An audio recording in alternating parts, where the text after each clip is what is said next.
and welcome to another episode of Pet Pals. I'm Bethany Davidson, the humane educator here at Frederick County Animal Control and Pet Adoption Center.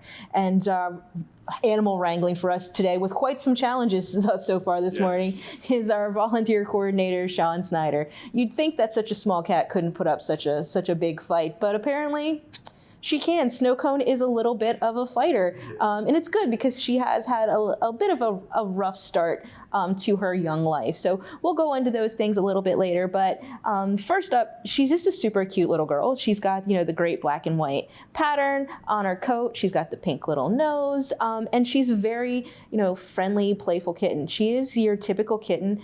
One of our staff members had their young son here recently, and he crawled into the cage with Snow Cone, and she was super stoked about it. She was just crawling all over him and, licking his face and, really interested in interacting with him. So she would be a very good family pet for sure. She did not seem to mind the rambunctious, 5 to 6 year old climbing all over her space. And in fact, they kind of did it together. She, loves to play with toys of all kinds. And she is currently living in our kitty cabana. So she is living with other cats in there, and she came in with litter mates. So she was, since her stay, for the most part, she's been housed with other cats. So she would transition nicely, if you're doing a proper transition, into a multi-cat household as well.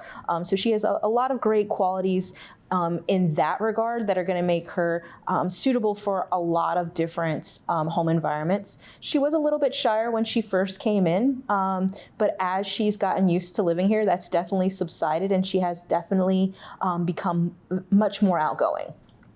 So she's been here longer than your typical kitten. Why is that? So yeah, she's been here technically since July was when she first arrived. She's about 6 months old now, a little bit small, but she is a 6-month-old kitten. And she had some medical things that came up. She actually did have 2 people who were interested in adopting her, but because we were unable to spay her due to some medical things, it kind of drug on a little bit, and they weren't able to take her home. So first off, she had bronchitis, and it just wasn't really resolving. And we don't want to put the animals under anesthesia to spay and neuter them if they have any types of illnesses that might complicate those surgical procedures. So we waited until she was, feeling better, doing medications and x-rays. And then when that was finally resolved, they were able to spay her, and they actually found out she had another condition. She had some nasal polyps that were really affecting things for her. So they did go ahead and remove those, and now she's feeling much better. She is available for adoption. She's looking for that forever home. But you do want to talk to, your vet about those things, because those polyps can grow back. So that might be something that they need to keep an eye on for the long term of her life. But, for right now, she's just, your typical kitten wanting to get into stuff and play, and, she seems quite content sitting on a lap. Didn't so much love being carried, but she enjoys being close to her people and is going to be a great pet. So if you think that Snow Cone is going to be an excellent addition to your household and you're willing to provide her with the ongoing medical care she might need, you're going to want to go to visit fcac.as.me to book an appointment to meet her. So our next guest is one of our first dogs that we're going to show for you today, and he is a vocal guy. It's not just here in the kennel or here on the show; it's in his kennel too. He's just known for being a talker, and that's part of being a hound dog. Hound dogs like to talk, and that's what we have Benny listed as. He's probably a hound terrier mix of some sort. But he is an adolescent dog, which means that he's in that delightful teenage era of his life where he knows what he's supposed to do, but doesn't always want to do it. That's a common thing. We get dogs as puppies, and we teach them, these are good manners and things like that. And then once they get to be about a year to about 3, sometimes they're like, actually, let me see if I can test my boundaries a little bit. And a lot of the dogs that we have on our facility are kind of in that age range, but Benny definitely qualifies for that. He is a dog that is very friendly. He's very loving. He enjoys pets. He enjoys playtime. He, as you can see, he doesn't know turn down a treat from his size there. So he has a lot of great qualities. He's also very smart, but it does take him some time to kind of settle in and focus. And he does need some training. Benny doesn't realize how big he is. So that's something that he needs to kind of work on, keeping his feet on the ground, walking nicely on a leash, because he doesn't realize that, he has 60 plus pounds of power behind him to kind of lead the way and make it a little bit more challenging for people who aren't as strong to kind of handle him. Yeah. So Benny is actually returned to shelter, so why was he returned to us? So we talked about he doesn't always know his own size and strength, and that is unfortunately the reason that Benny was returned to us. We adopted him out as a much smaller dog. He was about 37 pounds and 9 months old, and now he's 60 plus pounds, and he's much bigger than they anticipated, and he's just too large and too powerful for them to handle. So they brought him back to us so that we could rehome him. So that also brings up a really good point. When you're looking at dogs and you're getting dogs that are younger, they're gonna grow. So don't assume that the size of your, 4, 6, 8, 10-month-old dog is gonna be their adult size. And that's definitely the case here with Benny. So, general rule of thumb, it's a year to grow up and a year to grow out. So they're going to get longer and taller in that first year, and then they're going to fill out more in that second year. And to be honest, Benny probably filled out a little bit more than he should. So a little bit of, more exercise, laying off all those excessive treats might help him a little bit. So kind of thinking about, what is the dog that you're looking at? What are they going to be like in terms of a full-grown dog, so that you don't get into the situation that Benny's owners were in. Also, training them from the beginning, just because a dog might leave the shelter knowing to sit doesn't mean that that's where the work ends. Continuing to train your dog and making sure that they are going to, understand those cues that you're giving them means that even when they get to be maybe bigger than you expected, they're still going to listen. They're going to be easy to handle because they have that training under their belt. And that's something that Benny still needs to work on, but super treat motivated. So something that's going to be a little bit easier to manage because he is so food focused. If you think that you have all the strength that you need to handle Benny and the time to give him the training that he needs to be the best version of himself, you can go to visit fcac.as.me to begin the process of making him part of your family. Our next guest is a little bit quieter than Benny. She's, still a fairly big girl. This is Canella, and she is our 2-year-old German Shepherd mix, and she is a super sweet girl. She has been a little bit nervous, so we kind of moved her to a quieter location for her. But the volunteers seem to really enjoy spending time with her. They say she walks pretty nicely on her leash. She does have some basic manners like a sit and things like that. And she's been dog friendly. In fact, she previously lived with other shepherd mixes. So she's a dog that will hopefully do, well in a multi-dog home if that's something that you're looking for. But again, it's important to make sure that you're always doing proper introductions with these animals to ensure that it's going to be a nice, smooth process. She's, fairly friendly, again, no issues with, food aggression. She enjoys petting, but she does have a medical condition we want to make sure people are aware of. When we tested her, she did test positive for Lyme disease. It's not an uncommon thing. There's tons of ticks in the area. It is something that does pop up fairly regularly here.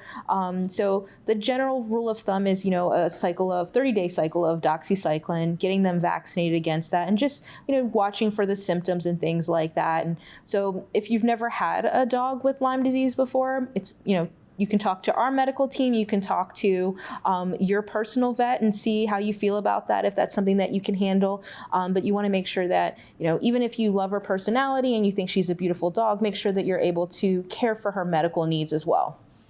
So as you mentioned, she does have some basic manners. However, she doesn't listen all the time for a unique reason. What's that reason? Yes. So, it's not something that pops up a lot, but Canella only speaks Spanish. So, she does have all of, those basics of, sit and, come and those types of things. but only in Spanish. So we have noticed that she does respond better. There's a couple members of our staff that speak Spanish. She responds better to those things. Tone of voice is really important, but she does seem to get more excited when she hears, that language that she's more familiar with. So if you're bilingual, she might be a great dog for you, because then you won't have to worry about retraining her. You can just continue to give her cues in Spanish. If not, it's just going to be about kind of starting from scratch and really teaching her those words and those cues in English. So it can take a little bit longer, or you yourself can learn the cues in Spanish. A lot of other dogs are trained in German. So all their cues are in German, but they are used to hearing just general English as they're going about their day. But there's a lot of things that you can do there on that front, but you want to make sure that most importantly, you're aware of making sure that she's getting her medical needs met, and then that there might be a little bit of a transitional phase there with getting her to understand what you're asking her to do. But if you think you're prepared for all of those things, then you can go to visit fcac.as.me to make Canella a part of your family. Our next guest is continuing to showcase the variety of adoptable dogs that we have in our facility right now. This is Daisy, and she is one of the 2 remaining Husky mixes that we have available for adoption. We definitely had a run on Huskies for a while. I feel like we had like 8 Huskies in the last couple of weeks here at our facility. As you can see, she is a playful bundle of energy, but she's a very nice dog. She's a dog that's going to need some training. She doesn't really have a lot under her belt yet, and she's, moderately food motivated. When I was asking some of the other staff about how food motivated these Huskies were, they were like, as food motivated as a Husky can be. So definitely something to think about. Just, they're very active, both she and Fang. They came in together. They're very active. They're very playful. So they're just going to need some time to run and get some of that energy out. But she also really enjoys affection, kind of wants to be in your space at all times. And she's super cute. Thinking about Huskies, as well, they are built and bred for colder weather. So, they're going to be more happy to be outside now that it's getting colder. When it's 30 degrees outside, they're going to be like, this is the best thing ever. Let's go out and play. Whereas you might not be. So thinking about whether Huskies are built for your lifestyle, and also managing their fur. Right now, she has a couple mats on her that might get cut out or shaved off during her spay surgery. But just making sure that we're thinking about, grooming maintenance that's going to be involved. There's definitely going to be a lot of vacuuming going on in your home if you have a Husky in your household. Another very important note when we're thinking about Daisy is that Daisy does have a prey drive, and she has a history of liking to, butcher her own chickens, if you will. So if you have, live poultry on your property, then Daisy's probably not going to be the best dog for you to take on, because she will go after those chickens. So we have definitely recommended that she not go to a home that has any poultry roaming the property. So Daisy has a condition called heterochromia. That's right. You got it out. You got it out. What is that? So it's a condition that we see fairly frequently here in the shelter, and it's a condition that a lot of people like but don't really know what it's called. And it's when animals have 2 different colored eyes. It's actually a condition that people can also have. So we typically see it in Huskies and like border collies more frequently. We also see it in a lot of white cats with white coats. It's a genetic mutation that causes that. It doesn't really affect their vision. When you see it in some cats, it can affect their ability to hear. I'm not quite as sure if it still has that same impact on hearing on dogs. But Daisy has one brown eye and one of those typical ice blue Husky eyes. So it's not anything that is going to cause her to live her life differently, but it is a cool feature and a very identifying identifying trait. So understanding that and knowing which eye is which color, if she were to say get out, because that's how they made their way here, they were running at large, is going to help us identify and make sure that it is in fact your dog, in addition to the microchipping and things like that we do. So it's always good to know all of those unique marks on any of your animals so that you can identify them if they were to get lost. Hopefully, when we get Daisy into a new home, she won't be getting lost again. And if you want your home to be that final safe place for Daisy, to start the process, you're going to need to go to visit fcac.as.me. So our next guest is Sam, and we were just talking about he's the perfect way to really give an example of how dogs can grow. So Sam is about 10 months old, and he's about 35 pounds, and this is the size that Benny was when Benny got adopted. And as you can see if you are watching the show in its entirety, Benny's a lot bigger now. So thinking about that, I can't say that this dog will necessarily get as big as Benny, but understanding that when they're younger, they are going to grow. So keeping that in mind when you're thinking about whether or not, Sam is the right dog for you. Now, Sam still is in definitely that younger dog stage at about 10 months old. So definitely into everything, experiencing everything for, the first time in some regard. Definitely needs to work on his manners. Unfortunately, he was brought to us, it says in his paperwork, for inadequate housing, so they weren't able to properly take care of him. So he's now here with us, and he has a great personality. He's very friendly and very outgoing. He's playful and affectionate, and he's super cute. He has like the best brindle coat I've seen in a while. Like the markings are awesome on it.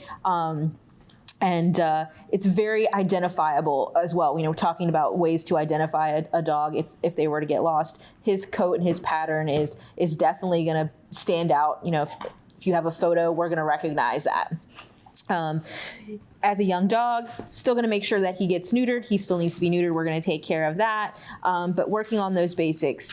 He is food motivated, but doesn't really seem to know a lot. But the kennel staff say he does walk pretty nicely on a leash. But as you can see, Space Invader doesn't know how to keep his feet on the ground. So all of that is kind of young dog stuff that any owner is going to be responsible for teaching him. And, if you don't teach it to him while he's young, then again, if he gets older like Benny, gets bigger, he's going to be more unmanageable for you. So starting those training basics while the dogs are young and smaller is going to be really important. So Sam seems to be dog friendly and actually came in with his brother, isn't that right? Yep. So we have another dog. They are very similar in they're twins, so they're both 10 months old. Bob is a little bit shyer though, so the two of them are very dog friendly. They're both got great brindle coats, but Sam is going to be the more outgoing of the two, which is why I chose to showcase him. He wasn't going to be as nervous, whereas Bob is a little bit more nervous, a little bit wants to stay close to his people, but probably more eager to play with other dogs. So he's definitely very dog focused, Bob, but all of them very, very dog friendly and are going to make great additions to a household. But again, keeping in mind that you're going to have to provide them with all of those basics and maybe do some, positive association building, making sure that, yep, the car is a good place or being outside is a good place or these noises are not scary and things like that. If you think you're ready to take on all of the puppy energy that Sam here or his brother Bob might have, you can go to visit fcac.as.me to meet them and begin that process. Our last guest is a familiar one. She's been on the show multiple times, and she's a staff and volunteer favorite. This is Harley, and she is one of our 3 longtime residents. The others are going to be Evan and Mr. Peabody, and she's about 3 years old, and she's just a really fun dog, but she needs the right home environment. So Harley is very friendly. She loves people, but she is a dog that prefers to be the only dog. She also has a pretty high prey drive, which makes it hard for her to live with, say, cats. So she really is looking for a home where she's going to be your only pet, your pride and joy, that type of a situation. She's also a very active girl. She's a little chunky, but she has some speed to her. She needs multiple times a day where she can get those zoomies out. So definitely an environment where she's either going to have access to a fenced play area area where she's not going to have to deal with other animals, or a home where you have a yard that she can play in. She previously lived in an apartment type setting, and that just didn't work out for Harley. She wasn't able to get as much exercise as she needed. And when animals don't have that ability to, work out, get the exercise that they need and have a release from, the stressors of daily life, you can see behavior kind of decline. And that's definitely something that happened with Harley. She has a ton of great qualities that are super fun. When she gets really excited about food, she goes a little cross-eyed, which is a really endearing quality.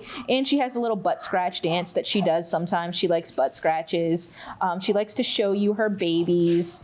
She's just a really, really fun dog, but she is a lot of dog. So you want to make sure that you can handle her. She's about 60 pounds, and she's another one that doesn't always know how big she is. I was playing with her in the play yard just the other day, and she just flops down on top of you and is like, we're going to cuddle now. So just really making sure that you're prepared to get her the exercise she needs, the ongoing training, and that you can physically handle her size is going to be really important. But if you can manage all of those things, she's a delightful dog. Everybody loves her because she is so sweet and affectionate and playful and just so goofy with a big personality. She's just looking for the right family for her. So the one thing she needs to continue to work on is her loose leash manners, but we have found a trick that kind of helps with her walking. Exactly. So she's been walking on a harness, and we've tried a lot of different things, but what I found works best for her, we use something called a freedom harness. There's similar brands out on the market, and it has a clip on the chest and a clip on the back. And when you clip Harley's leash on both of those things, so we have a leash with clips on both sides, you clip her to the chest D-ring and the back D-ring. She does still pull a little bit, but she's not pulling. She'll pull to the end of the leash and then walk. She's not continuing to pull like she's pulling a sled. So she does walk a little bit better on that. I've also found that, if you're wanting to work on polite leash walking with Harley, running her, you need to get her some exercise first and then work on polite leash walking, because she has so much pent up energy. She can't really focus. She wants to get into stuff. So we go out in the play yard, we play a little bit, and then we walk around a little bit, and she's walking better. We're rewarding her for that good behavior. So she gets that memory of, oh, if I walk like this, I get treats, and those types of things. So there's lots of stuff that you can do to help Harley be the best version of herself, but there is going to be a little bit of a time commitment, as is the case with all the dogs. But we love Harley here. She'll continue to be here until we find her that perfect forever family. And if you think that yours is that family, you're going to want to go to visit fcac.as.me to start that process. As always, we hope you enjoyed meeting some of our adoptable pets, but there are many, many more here on our adoption floor that we haven't had time to show you. So again, if you haven't seen something that you're interested in, still go ahead and make that appointment, because you never know what you might find here at Animal Control.